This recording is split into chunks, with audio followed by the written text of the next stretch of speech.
جو اللہ اور اس کے رسول صلی اللہ علیہ وآلہ وسلم پر ایمان لائے پھر شک میں نہ پڑے، اور انہوں نے اللہ کی راہ میں اپنے مالوں اور اپنی جانوں سے جہاد کیا، یہی لوگ ایمان کے سچے ہیں۔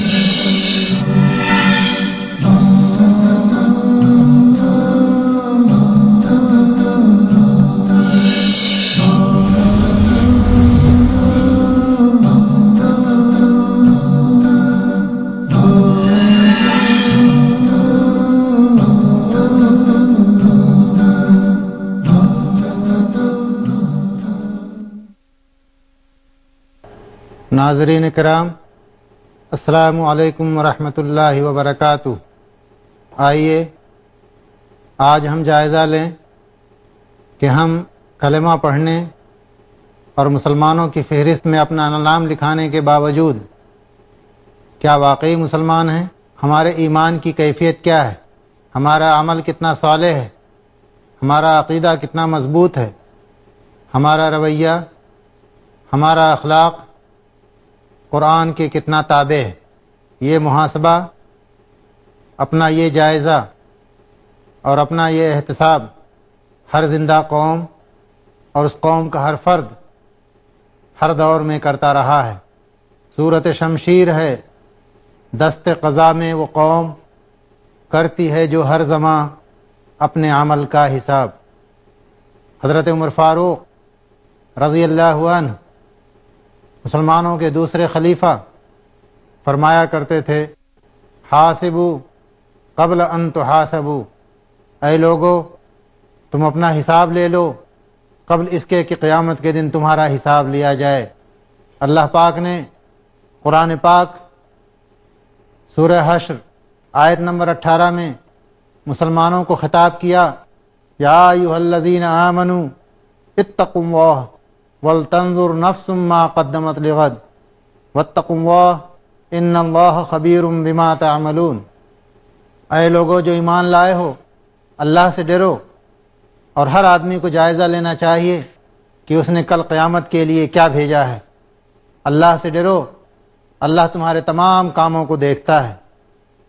قیامت کے دن جب کوئی کسی کے کام نہ آئے گا، یہ ہمارا آج کا عمل ہی، یہ ہمارا ایمان اور عقیدہ ہی، ہمارا آج کا اخلاق ہی اور ہمارا آج کا تقوی ہی وہاں کام آئے گا، وہی ہمارا سفارشی ہوگا۔ رسول خدا صلی اللہ علیہ وسلم سے محبت، اللہ کے رسول صلی اللہ علیہ وسلم سے عقیدت، اللہ کے رسول کے نام پر جان نچھاور کرنے کا جذبہ، اللہ کے رسول پر مر مٹنے کی ایک خواہش اور تمنا ہر مسلمان میں ہوتی ہے اور بجا طور پر ہونی چاہیے۔ لیکن اللہ کے رسول صلی اللہ علیہ وسلم سے یہ عقیدت اور محبت، اس کا معیار کیا ہے؟ یہ معیار قرآن پاک میں اللہ رب العزت نے خود متعین کر دیا ہے۔ اللہ تعالیٰ فرماتا ہے سورہ توبہ آیت نمبر 24 میں، قُلْ إِنْ كَانَ آبَاؤُكُمْ وَأَبْنَاؤُكُمْ وَإِخْوَانُكُمْ وَأَزْوَاجُكُمْ وَعَشِيرَتُكُمْ وَأَمْوَالٌ اقْتَرَفْتُمُوهَا وَتِجَارَةٌ تَخْشَوْنَ كَسَادَهَا وَمَسَاكِنُ تَرْضَوْنَهَا أَحَبَّ إِلَيْكُمْ مِنَ اللَّهِ وَرَسُولِهِ وَجِهَادٍ فِي سَبِيلِهِ فَتَرَبَّصُوا حَتَّى يَأْتِيَ اللَّهُ بِأَمْرِهِ وَاللَّهُ لَا يَهْدِي الْقَوْمَ الْفَاسِقِينَ۔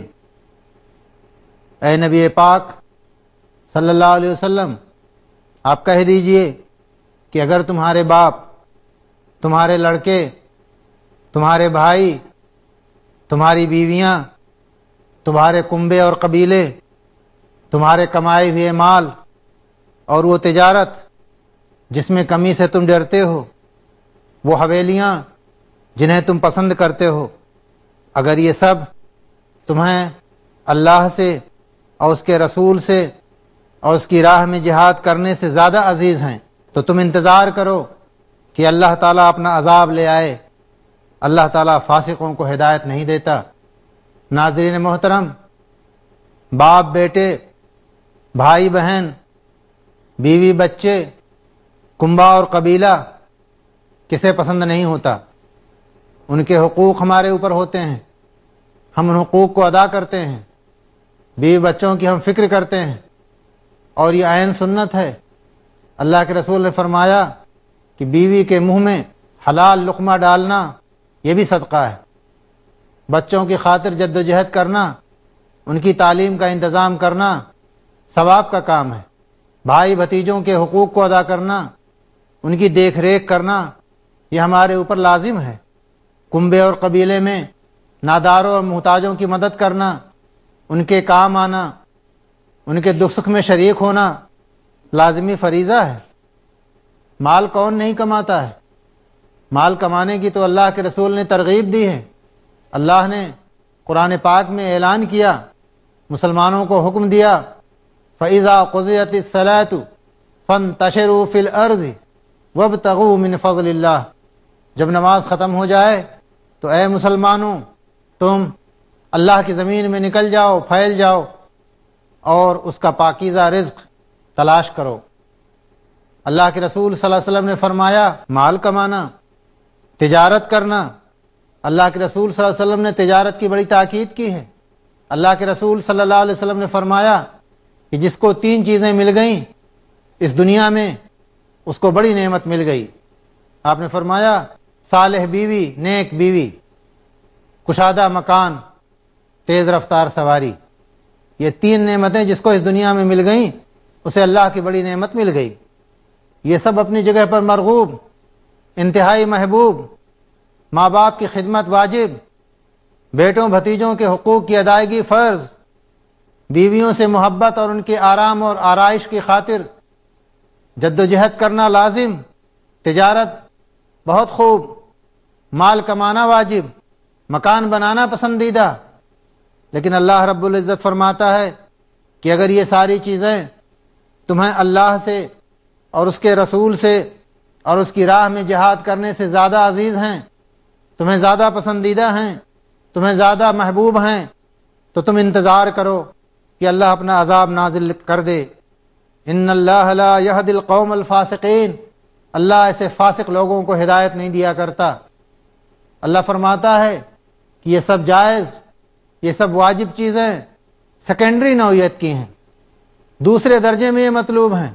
اول درجے میں مطلوب یہ ہے کہ اللہ سے محبت کی جائے، اللہ کے رسول سے محبت کی جائے اور اللہ کی راہ میں جہاد کیا جائے۔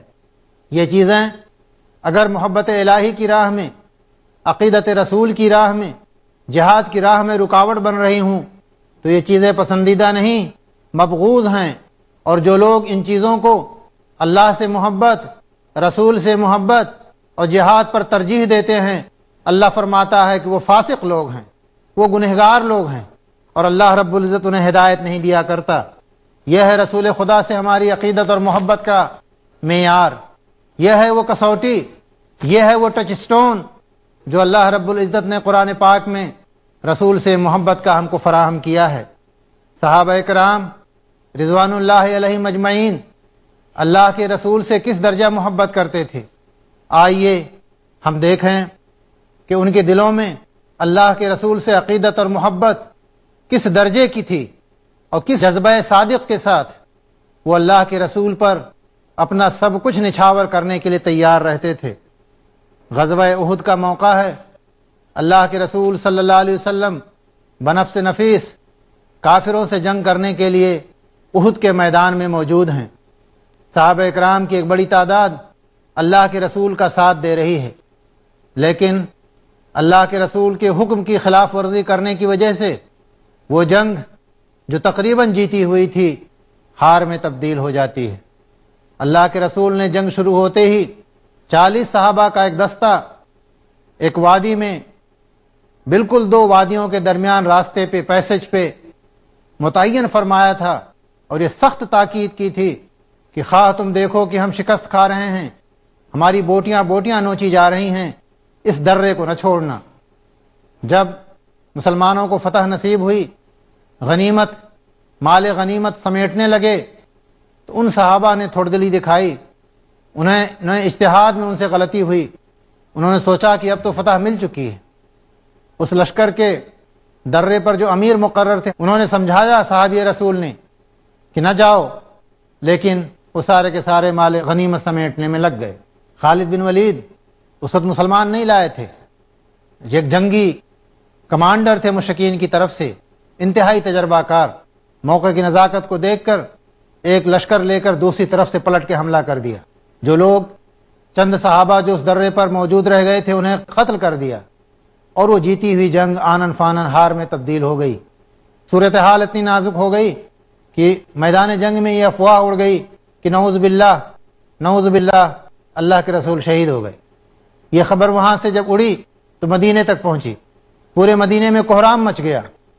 جو لوگ مدینے میں موجود رہ گئے تھے، بچے اور خواتین، گھروں سے نکل پڑے یہ معلوم کرنے کے لیے کہ اللہ کے رسول کا کیا حال ہے۔ روایات میں آتا ہے کہ ایک انصاری خاتون پریشان بھاگی وہاں سے دوڑتی ہوئی کہ دیکھیں اللہ کے رسول کا کیا حال ہے۔ راستے میں کچھ لوگ ملے، انہوں نے خبر دی کہ کہاں جا رہی ہو، تمہارا تو بیٹا شہید ہو گیا۔ انہوں نے کہا انا للہ و انا الیہ راجعون، مجھے یہ بتاؤ کہ اللہ کے رسول کا کیا حال ہے۔ آگے بڑھی، انہیں یہ اطلاع دے گئی کہ تمہارا بھتیجا بھی شہید ہو گیا۔ انہوں نے کہا انا للہ و انا الیہ راجعون، مجھے یہ بتاؤ کہ اللہ کے رسول کا کیا حال ہے۔ آگے بڑھی، معلوم ہوا کہ ان کے ماموں بھی شہید ہو گئے۔ انہوں نے کہا انا للہ و انا الیہ راجعون، مجھے یہ بتاؤ کہ اللہ کے رسول کا کیا حال ہے۔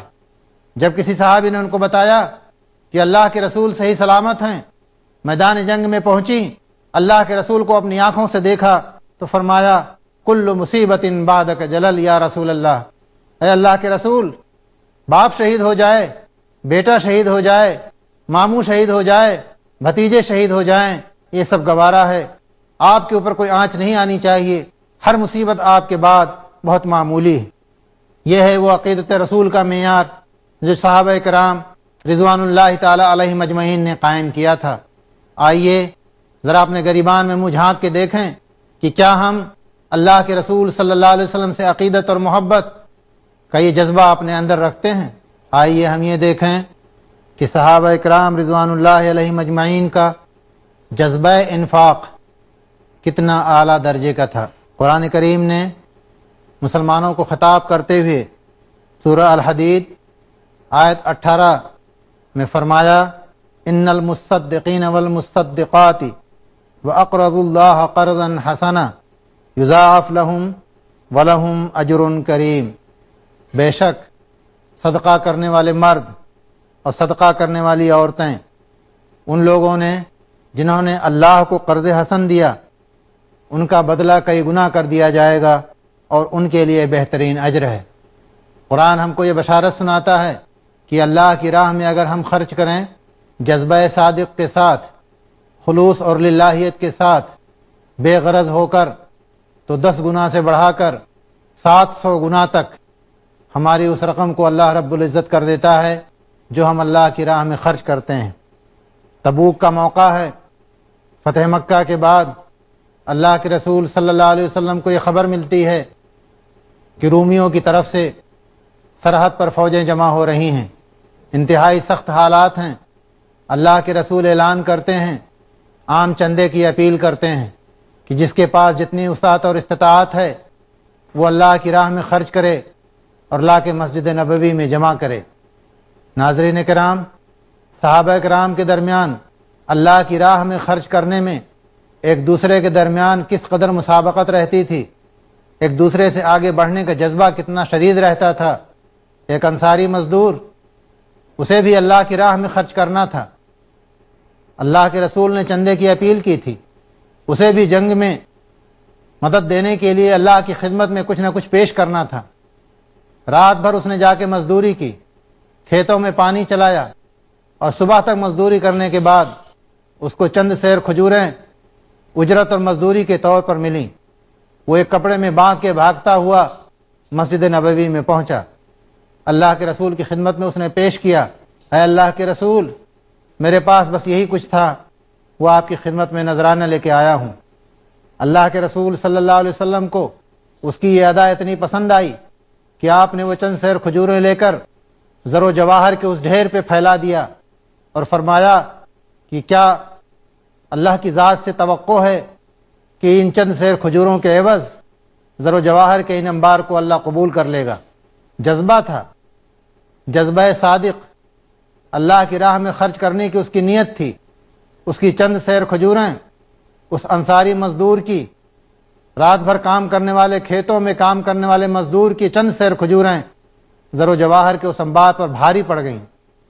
ہم اپنا بھی جائزہ لیں کہ اللہ کی راہ میں ہم کس جذبے کے تحت خرچ کرتے ہیں، کتنا خرچ کرتے ہیں، اور خرچ کرنے کے بعد جن لوگوں پر ہم نے خرچ کیا ہے ان سے کچھ امید بھی رکھتے ہیں، یا محض بے غرض ہو کر اللہ کی راہ میں خرچ کرتے ہیں۔ ہم نے بہت کچھ خرچ کر دیا اللہ کی راہ میں، لیکن نیت ہماری اگر بدلے کی ہے، ہم نے اس لیے خرچ کیا ہے کہ لوگ ہماری تعریف کریں، ہماری شہرت اور مقبولیت میں اضافہ ہو، جس طرح میں نکلوں ادھر لوگ مجھے سلام کریں، تو یہ انفاق اللہ کی راہ میں یہ جذبہ کسی کام کا نہیں ہے۔ بخاری شریف کی حدیث ہے کہ قیامت کے دن اللہ رب العزت ایک ایسے سخی کو جس نے زندگی میں بہت پیسہ خرچ کیا ہوگا، بڑی دولت لٹائی ہوگی اللہ کی راہ میں، اللہ اسے پوچھے گا میدان حشر میں کہ میں نے تجھے دولت دی تھی، تو نے کیا کیا؟ وہ جواب دے گا بار الہ، تو نے مجھے جو دولت دی تھی وہ میں نے تیری راہ میں لٹا دی۔ اللہ فرمائے گا تو جھوٹ کہتا ہے، تو نے یہ دولت اس لیے لٹائی کہ لوگ تجھے سخی کہیں، دنیا میں تجھے سخی کہا گیا، تجھے شہرت اور مقبولیت مل گئی، اب یہاں تجھے کچھ ملنے والا نہیں ہے۔ اسے فرشتے گھسیٹتے ہوئے لے جائیں گے، جہنم میں ڈال دیں گے۔ جذبہ صادق ہونا چاہیے، نیت خالص ہونی چاہیے۔ میں ایک اور واقعہ آپ کے سامنے پیش کرتا ہوں، اور پھر میں آپ کو دعوت دیتا ہوں کہ میں اور ہم سب اپنا جائزہ لیں، اپنا احتساب کریں کہ اسلام اور ملت اسلامیہ سے ہماری وفاداری، ہمارا کمٹمنٹ، ہماری وابستگی کتنی ہے۔ کیا ہماری یہ کمٹمنٹ، ہماری یہ وابستگی اور وفاداری اٹوٹ ہے؟ اسے کوئی توڑا نہیں جا سکتا؟ ترغیب و ترہیب سے، عہدوں اور لالچ سے، سیم و زر کے جواہر سے اسے خریدا نہیں جا سکتا۔ آئیے ہم اس کا جائزہ لیں۔ فتح مکہ کے بعد یہی تبوک کی لڑائی تھی۔ اللہ کے رسول صلی اللہ علیہ وسلم نے اعلان کر دیا تھا کہ جو لوگ بھی لڑنے کی استطاعت رکھتے ہوں وہ سارے کے سارے جہاد میں چلیں۔ آپ نے عام منادی کی تھی۔ موقع بڑا نازک تھا، فصلیں تیار ہو کے کھڑی تھیں، سخت گرمی کے دن تھے، فاصلہ بہت لمبا تھا، اور دشمن بھی کون تھا؟ رومی فوج سے لڑنا تھا۔ اسی لیے اس جنگ کو، اس لشکر کو جیش الاسرہ کہا جاتا ہے۔ انتہائی تنگی کا قافلہ، انتہائی تنگی اور اسرت کی لڑائی۔ اللہ کے رسول صلی اللہ علیہ وسلم نے جب اعلان کیا تو وہ سارے لوگ جو مخلصین تھے، جو جذبہ صادق رکھتے تھے، اللہ کی راہ میں جہاد کرنے نکل کھڑے ہوئے۔ وسائل کی قلت تھی، سواریاں ان کے پاس نہیں تھیں، ہتھیار کی کمی تھی، لیکن جو کچھ بھی تھا لے کر کے اللہ کی راہ میں حاضر ہوئے اور اللہ کے رسول کا ساتھ دیا۔ اس موقع پر 3 مخلص صحابہ جو ہر غزوے میں، ہر جہاد میں پیش تھے، جذبہ صادق رکھتے تھے، حضرت کعب بن مالک، حضرت مرارہ بن ربیع، حضرت ہلال بن امیہ، یہ 3 جانثار صحابہ تھے جن سے اس موقع پر چوک ہو گئی۔ انہوں نے سوچا کہ فصل کاٹ لیں، ہمارے پاس تیز رفتار گھوڑے ہیں، ہم گھوڑے دوڑا کر کے اللہ کے رسول کا ساتھ دے دیں گے۔ بات ٹل گئی، دیر ہوتی گئی، وہ جنگ میں شریک نہ ہو سکے۔ اللہ کے رسول جنگ سے واپس آئے تو آپ نے ان لوگوں سے بات کرنا بند کر دیا۔ منافقین اللہ کے رسول کی خدمت میں حاضر ہوئے، جھوٹے سچے عذر اور بہانے پیش کر کے اللہ کے رسول سے رخصت لے لی، لیکن یہ جانثار صحابہ تھے، یہ جھوٹ نہیں بول سکتے تھے، یہ کوئی بہانہ نہیں کر سکتے تھے، سیدھے سیدھے اللہ کے رسول کی خدمت میں حاضر ہو کر اپنی کمی اور کمزوری کا اعتراف کیا اور یہ کہا اللہ کے رسول آپ جو سزا دیں ہمیں منظور ہے۔ اللہ کے رسول نے خاموشی اختیار کی کہ دیکھیں اللہ کی جانب سے کیا فیصلہ ہوتا ہے۔ 50 دنوں تک ان 3 صحابہ کا سماجی بائیکاٹ کیا گیا۔ اللہ کے رسول نے سارے مسلمانوں کو اعلان کر دیا کہ ان سے کوئی بات چیت نہ کی جائے، انہوں نے بہت بڑا قومی جرم کیا ہے۔ حضرت کعب بن مالک، بخاری شریف کی حدیث ہے، حضرت کعب بن مالک روایت کرتے ہیں کہ مجھے ایسا لگا کہ جیسے زمین تنگ ہو گئی ہے، آسمان تنگ ہو گیا ہے، یہ فضا ہمارے لیے انتہائی تنگ ہو گئی۔ وہ کہتے ہیں کہ میں اپنے چچا بھائی سے سلام کرتا تھا تو منہ پھیر کر بھاگ جاتا تھا، اپنے بچوں کو ٹٹولتا تھا تو منہ پھیر کر چلے جاتے تھے۔ 40 دنوں کے بعد اللہ کے رسول نے حکم دیا ان کی بیویوں سے کہ تم اپنے شوہروں سے الگ رہو۔ انتہائی نازک حالات تھے، ان کی بیویاں بھی بستر الگ انہوں نے کر لیا اور اپنے شوہروں سے جدائی اختیار کر لی۔ مزید 10 دن اور گزر گئے، اس طرح 50 راتیں گزر گئیں اسی عالم میں کہ ان صحابہ کرام کا سماجی بائیکاٹ جاری تھا۔ کوئی ان سے گفتگو کرنے کے لیے تیار نہ تھا، ان کے بیوی بچے بھی منہ موڑ کر گزر جاتے تھے۔ 50 دنوں کے بعد اللہ کے رسول صلی اللہ علیہ وسلم پر وحی نازل ہوئی اور ان کی توبہ کی مقبولیت کا اعلان ہوا۔ اللہ رب العزت نے اعلان فرمایا سورہ توبہ میں، وَعَلَى الثَّلَاثَةِ الَّذِينَ خُلِّفُوا حَتَّى إِذَا ضَاقَتْ عَلَيْهِمُ الْأَرْضُ بِمَا رَحُبَتْ وَضَاقَتْ عَلَيْهِمْ مَنْفُسُهُمْ وَظَنُّوا أَن لَّا مَلْجَأَ مِنَ اللَّهِ إِلَّا إِلَيْهِ ثُمَّ تَابَ عَلَيْهِمْ لِيَتُوبُوا إِنَّ اللَّهَ هُوَ التَّوَّابُ الرَّحِيمُ۔ اور ان 3 لوگوں کے حال پر بھی اللہ نے رحم فرمایا جن کا معاملہ ملتوی چھوڑ دیا گیا تھا، یہاں تک کہ جب زمین باوجود اپنی کشادگی کے ان پر تنگ ہونے لگی اور وہ خود اپنی جان سے بھی تنگ آ گئے اور انہوں نے یہ یقین کر لیا کہ اللہ سے کہیں پناہ نہیں مل سکتی بجز اس کے کہ اسی کی طرف پلٹا جائے، پھر ان کے حال پر اللہ نے توجہ فرمائی تاکہ وہ آئندہ بھی توبہ کر سکیں۔ بے شک اللہ بہت توبہ قبول کرنے والا ہے، وہ بڑا مہربان ہے۔ یہ آیتیں نازل ہوئیں تو ان کا سماجی بائیکاٹ ختم ہوا۔ حضرت کعب بن مالک رضی اللہ عنہ سب سے زیادہ سخت آزمائش سے اس وقت دوچار ہوئے جب اس سماجی بائیکاٹ کے دوران ایک دن ایک غیر مسلم حاکم کی جانب سے انہیں ایک پیغام موصول ہوا ایک خط کی شکل میں۔